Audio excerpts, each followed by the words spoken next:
They don't pay $30 an hour for nothing. That's what I kept telling myself as I pulled into the gravel lot of Coyote Fuel and Go. My headlights swept across the weathered sign, the neon coyote flickering like it couldn't decide whether to stay lit or surrender to the darkness. The station sat alone on Highway 160, a solitary outpost in the vast emptiness of the Navajo Nation. Red rock mesas loomed in the distance, their silhouettes barely visible against the night sky. I killed the engine of my beat-up Civic and sat for a moment, listening to the tick of cooling metal. The desert night pressed against my windows, a living, breathing thing. Out here, 30 miles from the nearest town, darkness had weight, substance. My phone buzzed. Danny. "Hey, little brother," I answered, forcing cheer into my voice. "Miggs? You at work?" His voice sounded clearer than it had in months. Rehab was doing him good. "Just got here, first night. How you holding up?" "Better. Group therapy today. Talked about, the stuff with the car." My stomach tightened. "Danny, no, it's good. I'm owning my shit. That's what they say here." He paused. "You didn't have to take this job, Miggs. Not for me." I watched a moth batter itself against the fluorescent lights above the gas pumps. "It's good money. Besides, how hard can it be to run a register and watch people pump gas? In the middle of nowhere? At night?" Danny's laugh was brittle. "Just be careful, okay? Always am. Talk tomorrow?" After hanging up, I grabbed my backpack and stepped out into the night. The air smelled of dust and gasoline, with something else underneath, something metallic and strange. Heat still radiated from the asphalt despite the late hour. August in Arizona never really cooled, just became slightly less punishing after sunset. The bell above the door jingled as I entered. The interior was exactly what you'd expect. Linoleum floors worn thin by decades of boots, shelves stocked with beef jerky and energy drinks, a coffee station that had seen better days. A dusty boombox on the counter played classic rock, the volume low enough that it was more texture than sound. "You must be Miguel." I turned to find a man emerging from the back room. Hank Yazzie looked exactly like his voice had sounded on the phone, weathered, substantial, with deep creases around his eyes that suggested he'd spent a lifetime squinting into the sun. His silver hair was pulled back in a short ponytail, and turquoise stones gleamed at his wrists. "Call me Miggs," I said, extending my hand. His grip was dry and firm. Hank. Owner, manager, and sometimes janitor. He gestured around. "Welcome to Coyote Fuel and Go. Not much to look at, but it pays the bills. Thanks for the opportunity. Not many places hiring at this wage." Something flickered across Hank's face too quick to read. "Well, night shift's not for everyone. Last 3 guys quit within a week." "Their loss," I said, with more confidence than I felt. Hank nodded toward the bulletproof booth behind the register. "You'll work from in there. Door locks automatically at 10 p.m. After that, all transactions happen through the drawer." The booth looked like a relic from another era, its glass webbed with fine cracks. A stool, register, and small desk fan occupied the cramped space. Not exactly comfortable, but it would do. "Training's pretty straightforward," Hank continued, leading me behind the counter. "Register's old but reliable. Gas pumps need to be authorized from here." He pointed to a panel of switches. "Security cameras cover the pumps and store. Panic button under the counter calls the tribal police, but they're about 40 minutes out, so don't panic," I offered. He didn't smile. "There are rules here, Miggs." "Important ones." I nodded, suddenly aware of the weight in his voice. "First, never sell jerky, tobacco, or Slim Jims to anyone with yellow eyes." I waited for the punchline. It didn't come. "Yellow eyes," I repeated. "Like jaundice?" "You'll know it when you see it." Hank's expression remained deadly serious. "Second, if the pumps start leaking black fluid, not gas, something darker, lock the doors immediately and play track 3 on that boombox. Don't stop it until the leaking stops. I glanced at the ancient cassette player. What's on track 3? A chant. Old Navajo prayer. He waved away my question. And third, most important, never answer the payphone. He pointed to a faded blue payphone mounted on the wall near the bathrooms. It looked like it hadn't been used since the 90s. Does it even work? I asked. It shouldn't, Hank said flatly.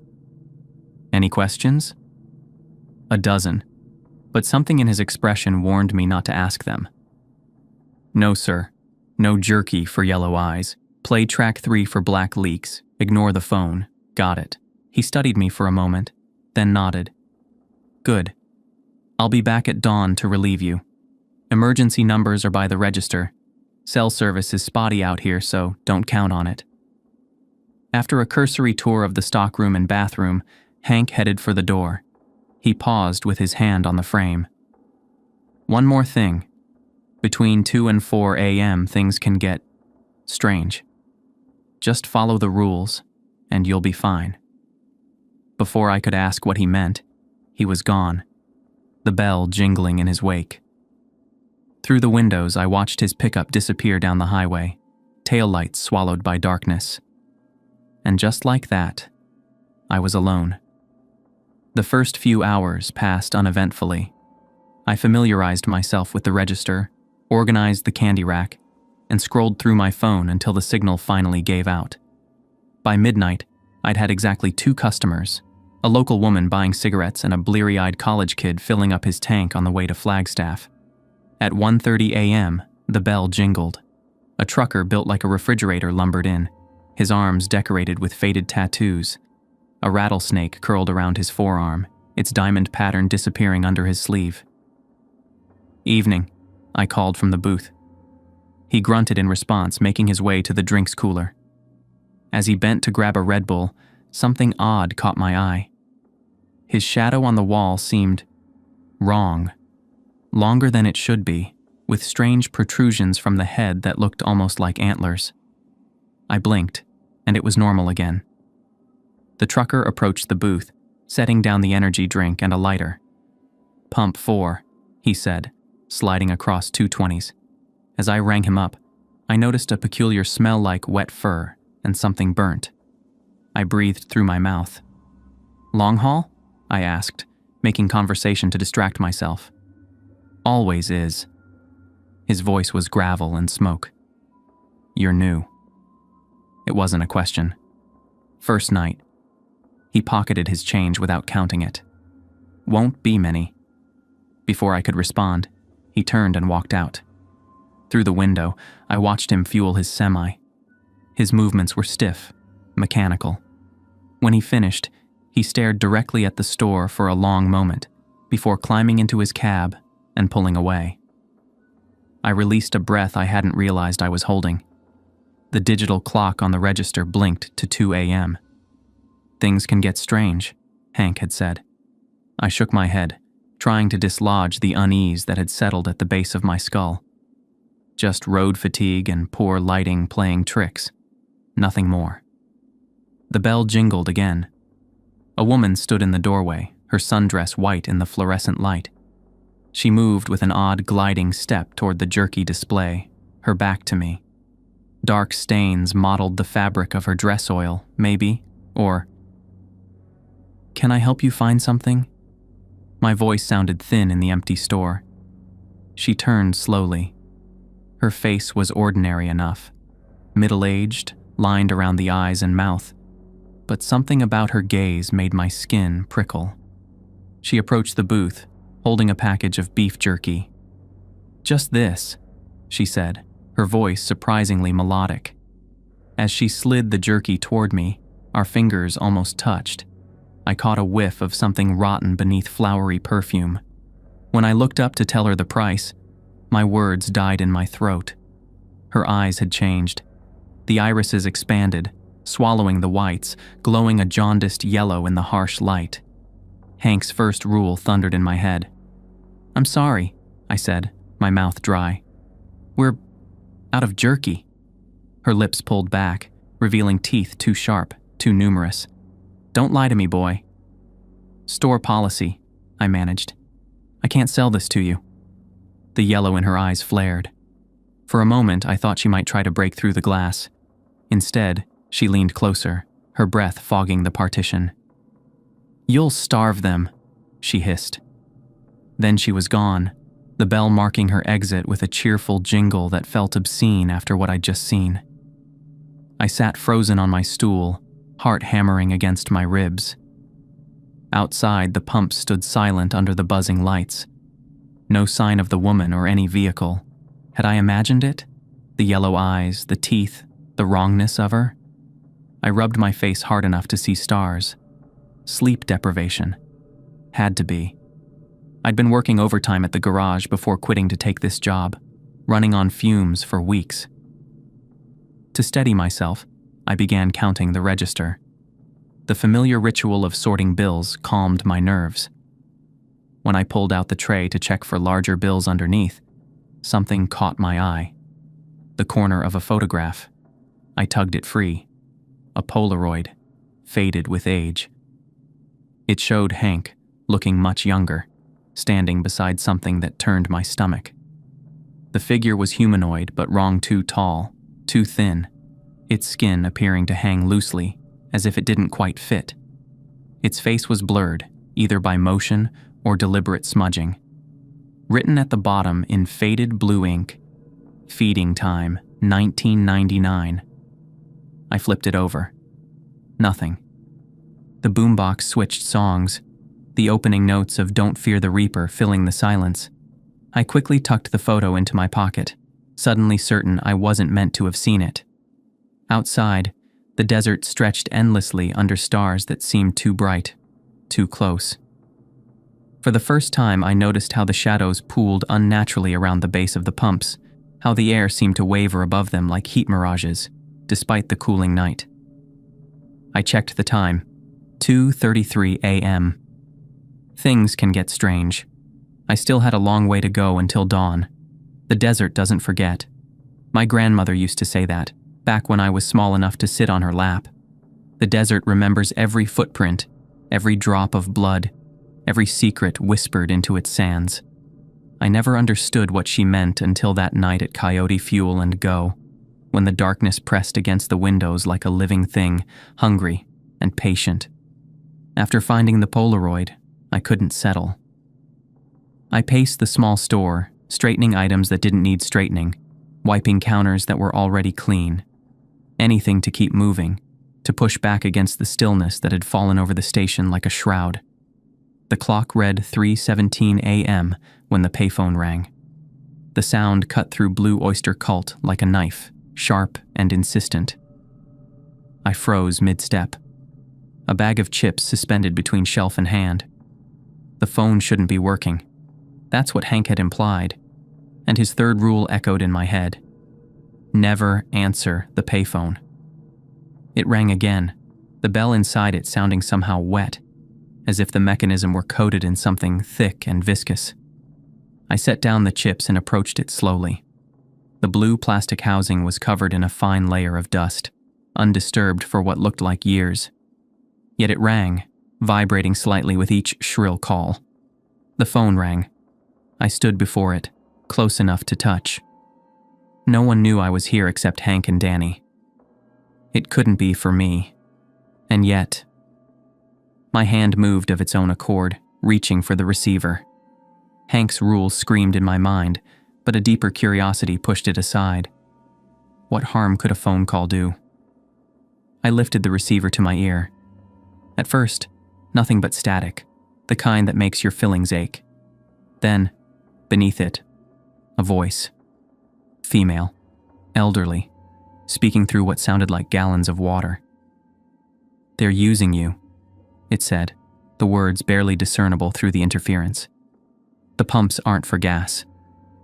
"Who is this?"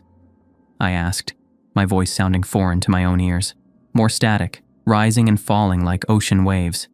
Then, "Hank knows. Ask about his wife." "What about his wife?" "Who are you?" The static surged, a deafening roar that made me jerk the receiver away from my ear. When I cautiously brought it back, the voice had changed. Now it sounded like a child, high and sing-song. Miguel Reyes stole a car. Miguel Reyes broke the law. Miguel Reyes left his brother to fall. My blood turned to ice. No one here knew about that. No one except Danny. I slammed the receiver down, my hand trembling. The phone immediately began ringing again. I backed away, bumping into a rack of chips that clattered to the floor. The ringing continued, relentless, as I retreated to the safety of the booth. 5 rings. 10. 20. Then silence. So sudden it felt like a physical pressure against my eardrums. Outside, the lights above the pumps flickered, casting momentary shadows across the concrete. One of the shadows seemed to move independently, sliding along the ground like spilled oil before disappearing beneath pump number 4. I rubbed my eyes. Lack of sleep. Had to be. I'd been working double shifts at the garage for weeks before taking this job, trying to save up enough for Danny's rehab. My mind was playing tricks. My phone buzzed in my pocket. A text from Danny had somehow gotten through despite the spotty service. Having weird dreams. Mom's voice coming from a coyote. Says you're lying about something. You okay? I stared at the message, a chill spreading through my chest. Our mother had been dead for 6 years, and I'd never told Danny the whole truth about the car I'd stolen, that I'd done it to pay off his dealer when Danny was too strung out to handle it himself, that I'd taken the fall because he was already on probation and would have gone to prison. Before I could respond, my phone died, the screen going black despite being nearly fully charged moments before. The booth suddenly felt too small, the air too thick. I needed to move. I stepped out cautiously, scanning the empty store. Nothing had changed, yet everything felt different. The shadows seemed deeper, the silence more complete. Even the boombox had gone quiet, though I hadn't touched it. I made my way to the front windows, peering out at the night. The highway stretched empty in both directions, a black ribbon cutting through darker terrain. No cars, no lights, nothing but the vast emptiness of the reservation at night. Something moved at the edge of my vision. I turned quickly, but the parking lot was empty, just the pumps standing like sentinels under the buzzing fluorescence. I was about to turn away when I noticed it. A dark liquid seeping from the base of pump number 4, spreading across the concrete in a widening pool. Not gas, something darker. Hank's second rule crashed into my consciousness. If the pumps leak black fluid, lock the doors and play track 3. I scrambled back to the booth, fumbling with the door lock controls. The electronic locks engaged with a heavy thunk that reverberated through the empty store. Then I moved to the boombox, hands shaking as I pressed the eject button. The cassette inside was unlabeled, the plastic case yellowed with age. I pushed it back in and hit play, then fast-forwarded to track 3. What emerged from the speakers wasn't music. It was a chant, low and rhythmic, in what I assumed was Navajo. The voice was male, elderly, repeating the same phrases over and over with increasing urgency. Beneath the voice was another sound, a constant, subtle scraping, like bone against stone. I returned to the window. The black fluid had stopped spreading, but now it was moving, contracting and expanding like something breathing. As the chant continued, the fluid began to retreat, pulling back toward the pump in defiance of gravity, flowing upward until it disappeared into the metal seams. The final notes of the chant faded, leaving behind a silence that felt expectant, as if the store itself were holding its breath. I ejected the tape with trembling fingers and returned it to its case. What the hell had I just witnessed? The rest of the night passed in a blur of hypervigilance. I jumped at every sound, the ice machine cycling, the refrigerators humming, the occasional distant howl that might have been wind or might have been something else entirely.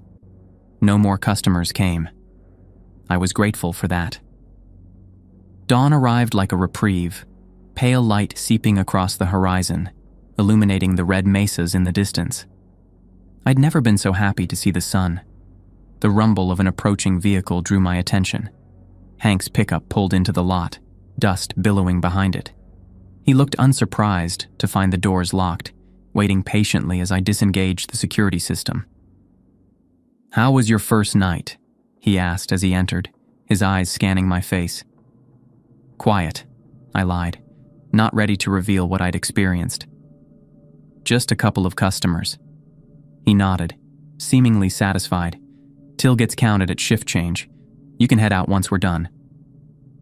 As we counted the register, I debated whether to mention the phone call or the leaking pump.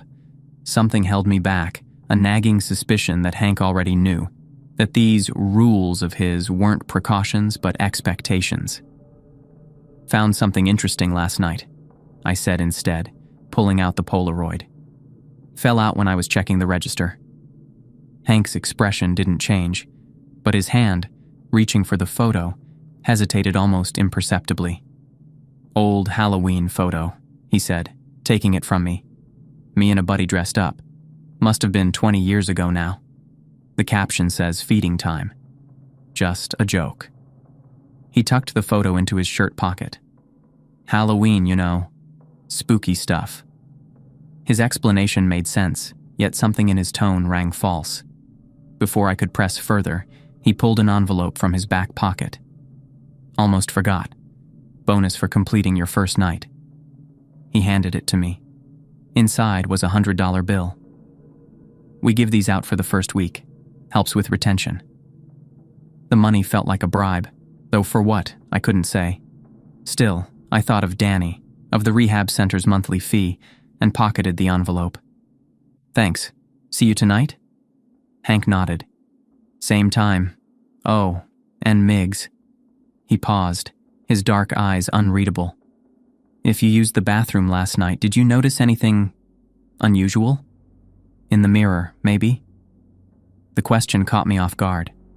Number, should I have? He held my gaze a moment longer, then shook his head. Number, just checking. Some of the previous guys complained about the lighting in there. Said it played tricks.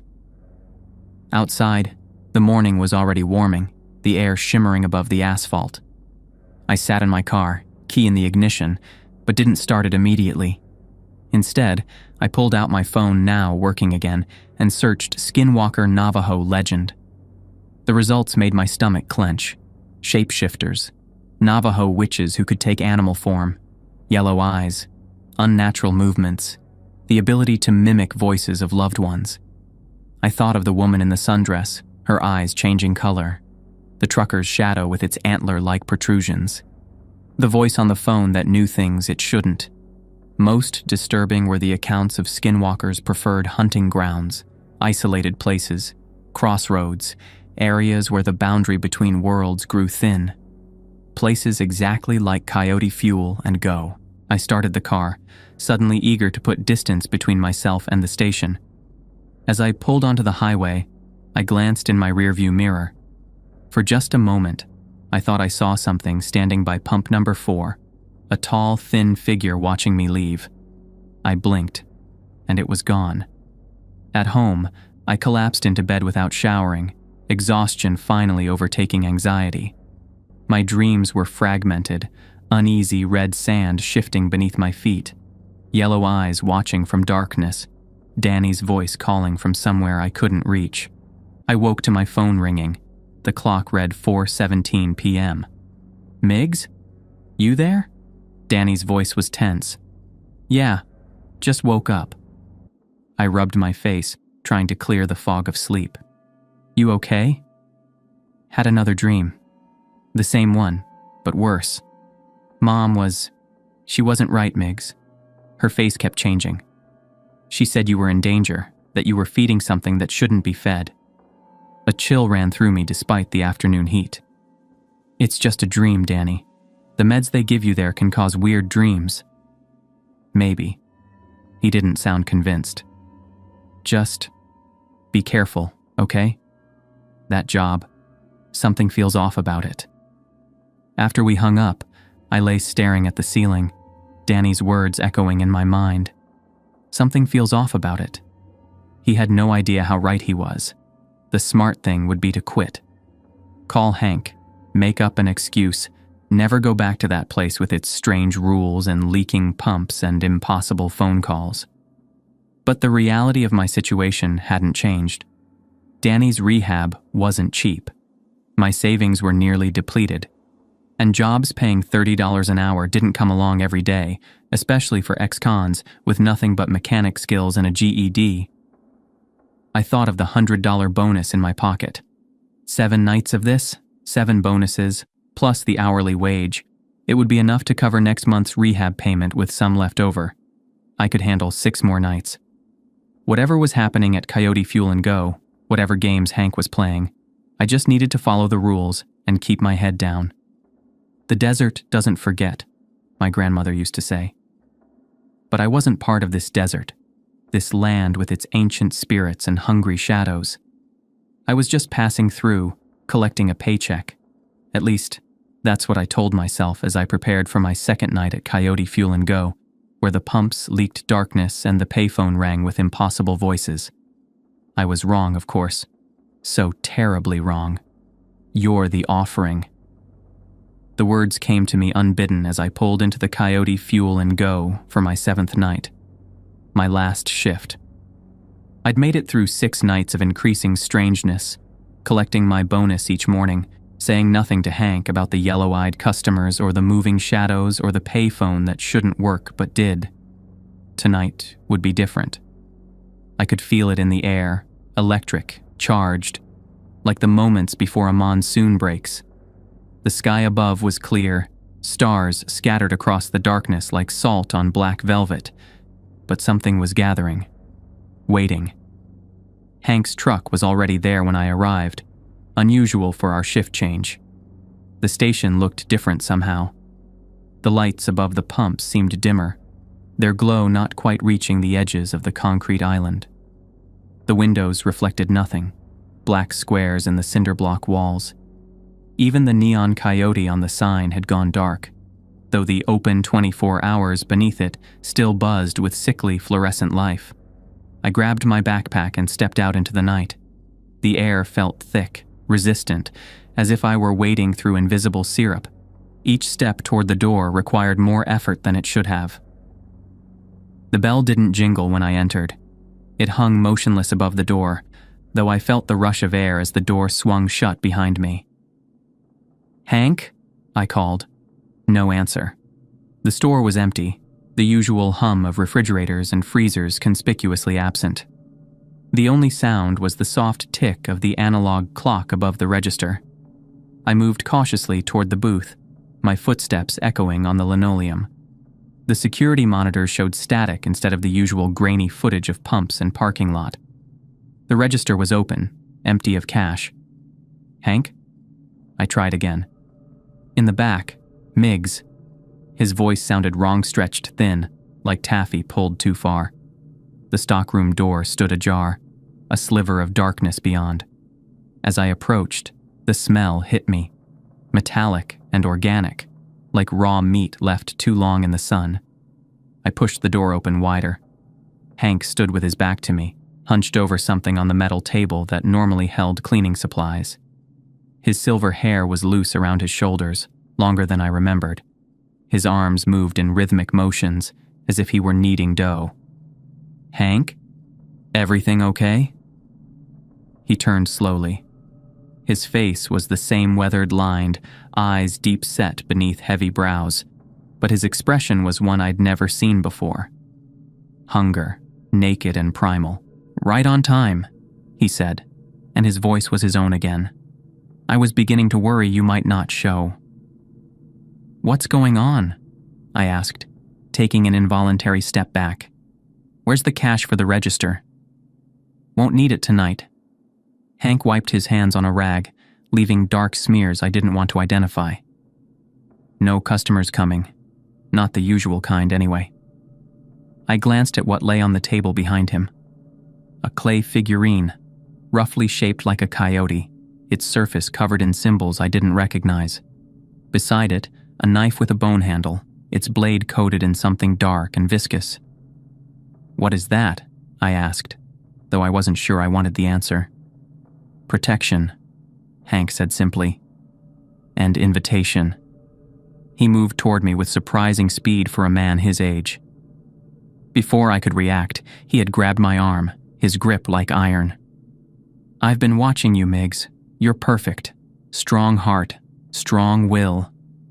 His eyes gleamed in the dim light. The others weren't right.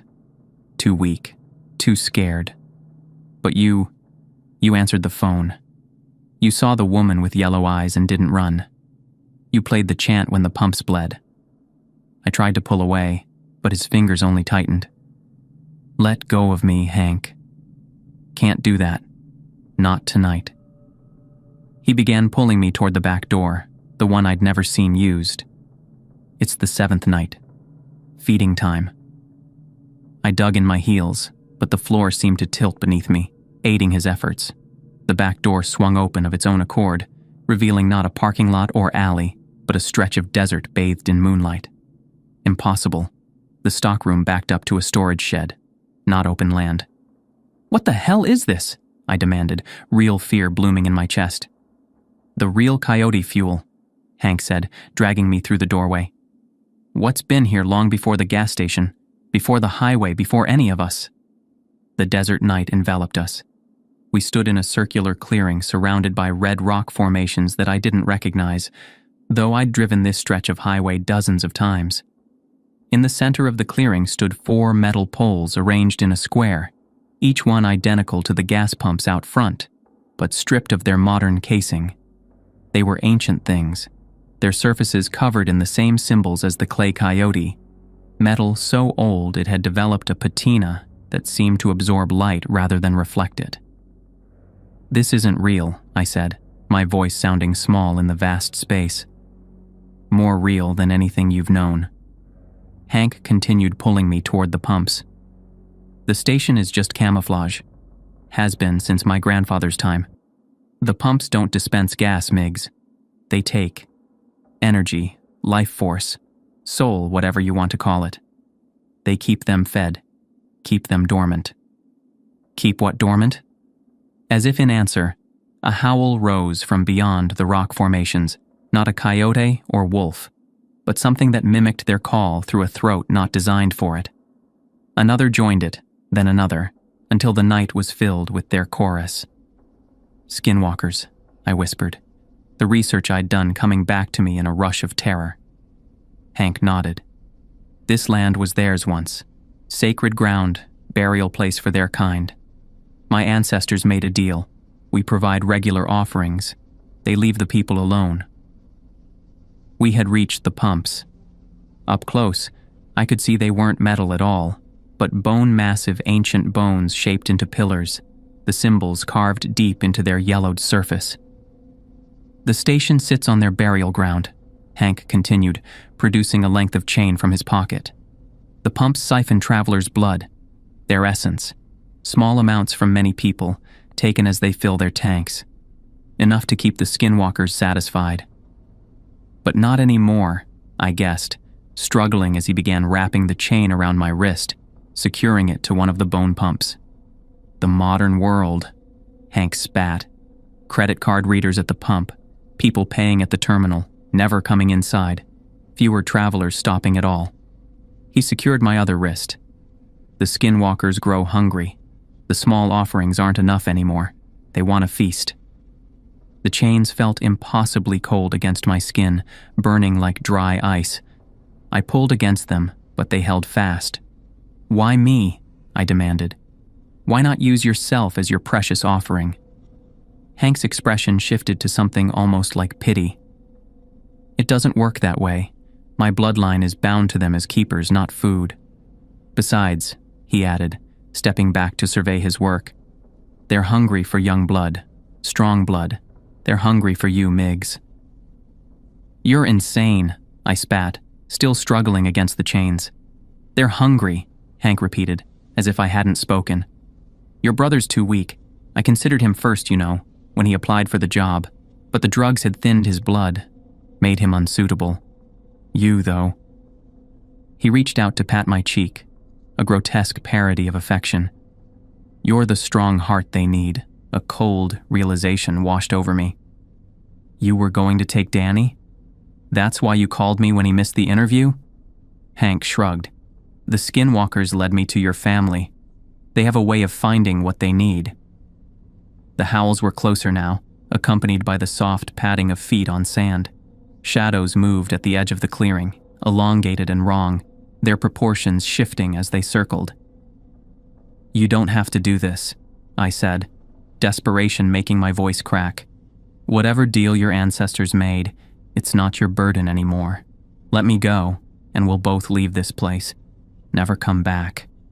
Hank shook his head. The desert doesn't forget, Miggs. And it doesn't forgive. He began backing away toward the door that still impossibly stood open to the stockroom. I'm sorry. If it helps, your sacrifice will save many others. The Skinwalkers will sleep again, satisfied. Hank! I shouted. But he had already retreated through the door. It swung shut behind him, vanishing completely and leaving only unbroken rock face where it had been. I was alone in the clearing with the bone pumps and the approaching shadows. Burn it all. The words surfaced in my mind with startling clarity as I stared at Hank through the truck's window. His weathered face was calm, patient, as if he had all the time in the world. Behind him, yellow eyes floated in the darkness like malevolent fireflies, watching, waiting. I had one advantage Hank didn't know about, one secret I'd kept during my week at Coyote Fuel and Go. I was a mechanic before I was anything else. While Hank spoke, his voice a dull murmur through the glass, my hand slid beneath the seat, fingers searching for what I knew would be there. Every truck driver keeps basic tools in their vehicle. Hank, meticulous as he was about his station, wouldn't be different. My fingers closed around cold metal. A tire iron. You need to accept this, Miggs, Hank was saying, his breath fogging the window between us. The Skinwalkers have chosen you. Fighting only makes it worse. I kept my expression neutral, my movements unhurried as I pulled the tire iron into my lap, concealing it with my forearm. If I come with you, I said, loud enough for him to hear through the glass. What happens to Danny? A flicker of surprise crossed Hank's face. Your brother? Nothing. This was never about him. You said you considered him first, that the Skinwalkers led you to my family. Hank nodded. They have a sense for suitable vessels, but once they tasted your essence through the pumps, they lost interest in him. You're the strong heart they need. I leaned closer to the window, as if considering his words. And if I refuse? If I don't come willingly? Then they take you anyway, Hank said simply. But they'll be angry, hungry. They might seek out Danny after all to punish your defiance. The threat ignited something in me, a cold, focused rage that cleared my head like nothing else could. I nodded slowly, making a show of resignation. Open the door, Miggs, Hank said, his voice gentler now. It'll be over quickly, I promise. I reached for the door handle with my left hand. With my right, I gripped the tire iron. The door swung open. Before Hank could react, I swung the tire iron with every ounce of strength I possessed, connecting with his temple. The impact made a sound like a melon splitting. Hank crumpled without a sound. The Skinwalkers reacted instantly, their howls rising into the night as they surged forward. I slammed the door shut, but not before I'd grabbed Hank's key ring from his belt. Among the keys was a small object, a clay token shaped like a coyote, identical to the one I'd seen on the table in the stockroom. I didn't have time to wonder about its significance. The Skinwalkers were on the truck now, their bodies slamming against the metal with enough force to rock the vehicle. Claws scrabbled at the windows, leaving frost-like patterns in their wake. One had climbed onto the roof, its distorted face appearing upside down in the windshield, yellow eyes blazing with hunger and rage. I jammed the key into the ignition, praying that whatever had killed the engine wasn't mechanical. The starter clicked weakly, the battery nearly drained. Come on, I muttered, trying again. Click. Nothing. A spiderweb crack appeared in the passenger window as something struck it with tremendous force. Another hit and the glass would give way. I tried the ignition one more time, pumping the gas pedal, though I knew it wouldn't help with a fuel-injected engine. The starter whined, then caught. The engine roared to life. I didn't hesitate. I threw the truck into drive and stomped on the accelerator.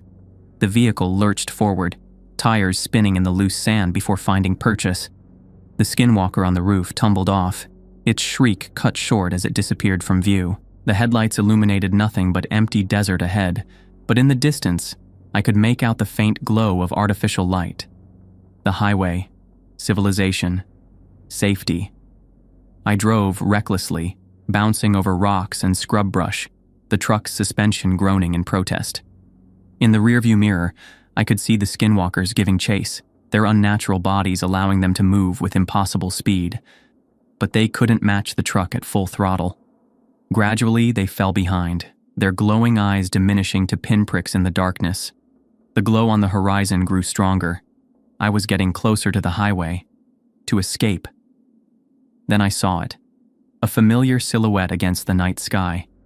The neon coyote of Coyote Fuel and Go, its red outline flickering like a dying heartbeat. Impossible. I had been driving away from the station, not toward it. Yet there it was, growing larger in my headlights. The pumps emerged from the darkness, then the store itself, windows dark and empty. I slammed on the brakes, the truck skidding to a halt in the gravel lot. This couldn't be happening. I had driven straight away from the clearing, toward the highway. There was no way I could have circled back to the station, unless the desert itself was working against me, bending space to keep me trapped. The desert doesn't forget, Hank had said, and it doesn't forgive. I sat paralyzed, engine idling, as the implications sank in. If I couldn't escape by driving away, what options did I have left? The payphone inside the store began to ring. Even from the truck, I could hear its shrill, insistent call. The same phone that had spoken to me in a voice like drowning, warning me about the pumps. They're using you. The pumps aren't for gas. I looked down at the clay token in my hand, turning it over to examine the symbols carved into its surface. They matched the markings I'd seen on the bone pumps in the clearing. Some kind of binding symbol, perhaps? A focus for whatever magic kept the skinwalkers tied to this place? The payphone continued to ring, demanding attention. Against all better judgment, I found myself opening the truck door, stepping out into the night.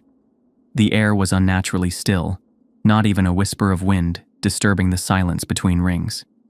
I approached the store cautiously, half expecting Hank to appear in the doorway. But the entrance remained dark and empty. The bell didn't jingle when I pushed the door open. It hung motionless, as it had earlier that night. The payphone's ring grew louder as I entered, echoing in the empty store. The fluorescent lights flickered overhead, casting jumping shadows across the linoleum floor. The shelves stood fully stocked, the refrigerators humming quietly. Everything appeared normal, yet nothing felt right. The air inside was too thick, too warm, as if the store were breathing.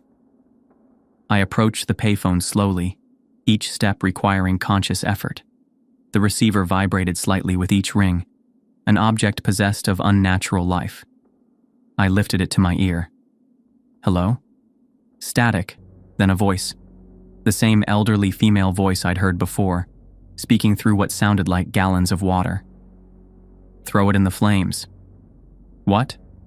The token, Hank's token. Throw it in the flames, and the binding breaks. Who are you? I demanded. A pause, then. I was Hank's wife. A chill ran through me. The skinwalker in the clearing, the one that had dragged Hank away. It had worn a woman's face. His wife's face? You're one of them, I said. I was human once, the voice replied. Before Hank's grandfather sacrificed me to them. Before I became the first keeper. I don't understand. The Yazzie family doesn't just tend the pumps, Miguel. They become them eventually. Hank's time was ending. He needed a replacement. You. My grip tightened on the receiver. Why are you helping me? Because 70 years is long enough? The voice grew fainter, the static increasing. Burn it all. Free us." The line went dead. I stood frozen, the receiver still pressed to my ear, trying to process what I'd heard. Hank hadn't just been selecting a sacrifice, he'd been choosing his replacement. Another keeper to tend the pumps, to feed the skinwalkers with the essence of travelers. And his wife, or what remained of her, wanted me to end it. Throw it in the flames. I looked down at the clay token in my hand. If what the voice said was true, this object was key to breaking whatever bound the skinwalkers to this place. But what flames? The desert night was cool and still, no fire in sight. Then I remembered my first instinct when I'd found myself back at the station. Burn it all. I was a mechanic. I knew how engines worked, how fuel systems operated, and I knew that beneath the concrete islands where the pumps stood, massive tanks held thousands of gallons of gasoline. My plan formed with crystalline clarity.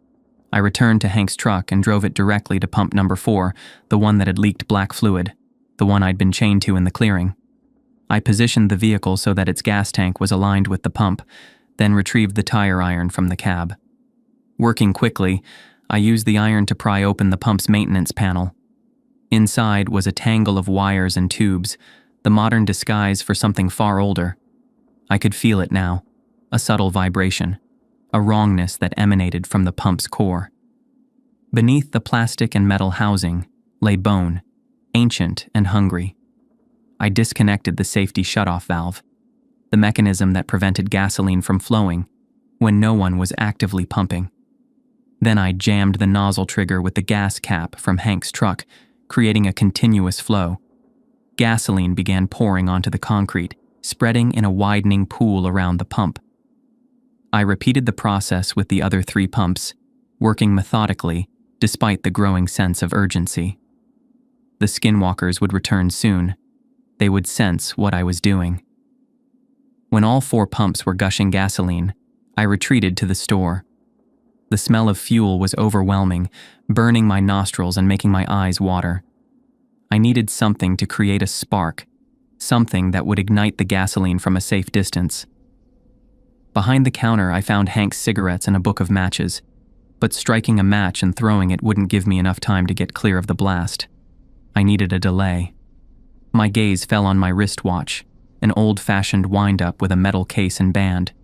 The battery in the truck's key fob was too small, but the watch, if I could create a short circuit with the watch battery and something metallic, it might generate enough heat to ignite the gasoline fumes. I removed the watch and pried open the back with the tire iron, extracting the small battery. Then I found a paper clip in the register drawer and straightened it out. By connecting the positive and negative terminals of the battery with the metal clip, I could create a short circuit. The paper clip would heat up rapidly, eventually becoming hot enough to ignite the gasoline-soaked paper towel I wrapped around it. A crude time bomb, giving me perhaps 30 seconds to get clear. I placed the device at the edge of the spreading pool of gasoline, making sure the paper towel was thoroughly soaked. Then I stood, the clay token clutched tightly in my hand. "Throw it in the flames," the voice had said. Not yet. First, I needed flames. I ran back to the truck, started the engine, and reversed away from the pumps, tires squealing on the wet concrete. I didn't stop until I reached the highway, positioning the vehicle for a quick escape. From this distance, I could see the entire station, the 4 pumps leaking gasoline, the store with its flickering lights, the neon coyote sign casting its red glow over everything. It looked almost peaceful, an oasis of light in the desert darkness. Then the makeshift bomb ignited. The flash came first, a blue-white burst that momentarily turned night to day. Then the sound, a deep whoomp that I felt in my chest more than heard. The gasoline caught instantly, flames racing along the concrete in 4 directions at once, converging on the pumps. For a moment, nothing else happened. The pumps burned, wreathed in orange flames that sent black smoke billowing into the night sky. Then pump number 4 exploded. The blast knocked me back against the truck, the concussion wave hitting like a physical blow.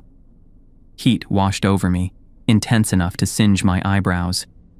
Debris rained down, chunks of concrete, twisted metal, fragments of bone. The other pumps followed in rapid succession, each explosion more violent than the last. The underground tanks ignited, turning the entire station into a roaring inferno. The store's windows blew out, glass shards glittering like diamonds as they caught the firelight. The roof collapsed inward, consumed by hungry flames. As I watched the destruction, a sound rose above the roar of the fire, a chorus of howls, filled with rage and pain. Dark shapes materialized at the edge of the firelight, pacing back and forth, but unable or unwilling to approach the flames. Skinwalkers, dozens of them, their yellow eyes reflecting the fire like evil stars. The clay token grew hot in my hand, vibrating with the same frequency as the howls. I understood then this object was their anchor, the physical manifestation of whatever bound them to this place. And I held their fate in my palm. "Throw it in the flames," the voice had said. I stepped forward, feeling the intense heat of the fire on my face. The skinwalkers saw what I intended. Their howls rose to a fevered pitch, and several broke from the pack, rushing toward me with unnatural speed. I drew back my arm and threw the token with all my strength. It arced through the smoke-filled air, spinning end over end, before disappearing into the heart of the inferno. For a heartbeat, nothing changed. Then the fire shifted. The flames turned from orange to blue-white, rising in a perfect column that pierced the night sky. The heat intensified, becoming almost unbearable even from my position by the highway.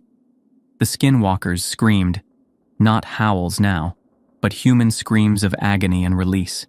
Their bodies began to dissolve, flesh and bone turning to ash that swirled upward in the superheated air. One by one, the yellow eyes winked out until only the fire remained, burning with unnatural intensity. I stumbled back to the truck, my lungs burning from smoke and exertion. As I pulled onto the highway, I glanced in the rearview mirror. The pillar of fire illuminated the desert for miles around, a beacon visible to anyone within 50 miles.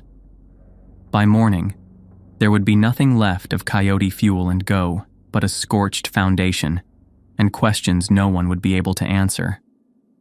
I drove east, away from the fire, away from the skinwalkers, away from Hank and his terrible legacy. The adrenaline that had carried me through the night began to ebb, leaving me shaking and nauseated.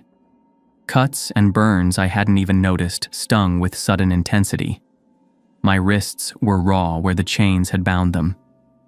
But I was alive. I had escaped, and I had ended whatever ancient horror had been playing out at Coyote Fuel and Go for generations. 1 week later, Danny was released from rehab, clear-eyed and sober for the first time in years. I told him a version of the truth, that there had been an accident at the station, that I'd barely escaped the fire, that I needed a fresh start somewhere far from the desert. We drove west on Interstate 10, the car packed with everything we owned, which wasn't much. California seemed as good a destination as any, a place where the past couldn't follow us, where the desert's long memory couldn't reach. Danny fiddled with the radio as we crossed the state line, finally settling on a station playing Navajo folk music. The melody was hauntingly familiar, the same rhythm as track 3, the chant that had driven back the black fluid from the pumps. But this version was peaceful, the singer's voice clear and untroubled. In the rearview mirror, the desert shrunk behind us. For the first time in years, I didn't look back.